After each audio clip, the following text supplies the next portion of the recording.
Popcorn കഴിച്ചിട്ടില്ലാത്തതായിട്ട് തന്നെ ആരും ഉണ്ടാവില്ല.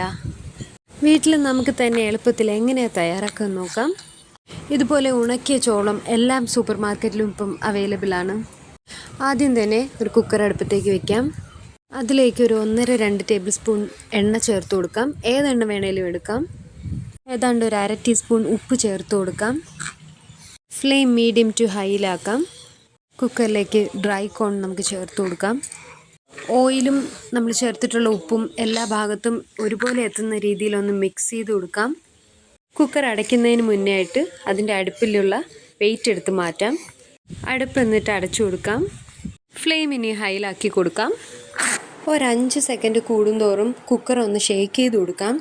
ഇതുപോലെ ഇളക്കി കൊടുക്കണം. ഒരുപോലെ തന്നെ വെച്ച് കഴിഞ്ഞാൽ കരിഞ്ഞു പോകും. ഫ്ലെയിം ഹൈയിൽ വെച്ചുകൊണ്ട് തന്നെ ഇതുപോലെ ഷേക്ക് ചെയ്ത് കൊടുക്കാം. നമ്മൾ ഇളക്കുമ്പോൾ തന്നെ അറിയാൻ പറ്റും, ചോളം ഫുള്ളായിട്ട് പൊട്ടിക്കഴിയുമ്പോഴേക്കും പിന്നെ സൗണ്ട് ഉണ്ടാവില്ല.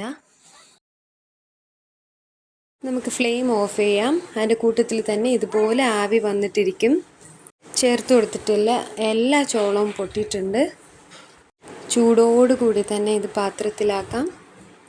മക്കൾക്കൊക്കെ ഒരുപാട് ഇഷ്ടമുള്ളൊരു ഐറ്റമാണ്. കടയിൽ നിന്ന് നമ്മൾ വാങ്ങുമ്പോൾ കൂടുതലും പാക്കറ്റിലല്ല ബോട്ടിൽ വാങ്ങുന്ന ടൈപ്പാണെങ്കിൽ അതിനകത്ത് കളറ് ചേർത്തിട്ടുണ്ടാവും. അപ്പോൾ അതൊക്കെ ഒഴിവാക്കണമെങ്കിൽ ഇതുപോലെ വീട്ടിൽ ചെയ്ത് കൊടുത്തു കഴിഞ്ഞാൽ നല്ലതായിരിക്കും. ഇതുവരെ തയ്യാറാക്കി നോക്കാത്തവരൊന്ന് ട്രൈ ചെയ്യണേ.